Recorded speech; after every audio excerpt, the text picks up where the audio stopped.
Pineta di Grado è una zona litoranea a bosco con piante mediterranee che ospita da circa 8 anni una colonia riproduttiva di garzetta. Nel 2002 anche una coppia di garza-ciuffetto ha nidificato nel sito.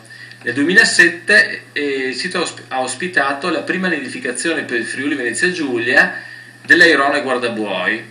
Alcuni anni fa un incendio ha provocato dei danni notevoli, ma la nidificazione è continuata.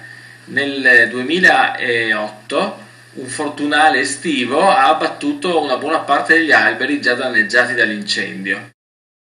In seguito c'è stato un intervento massiccio di pulizia degli alberi morti, taglio, che non ha tenuto in debito conto la presenza della fauna pregevole, una specie prioritaria come la garzetta, e quindi attualmente sia come dormitorio che come colonia riproduttiva la zona è stata disertata dagli aironi.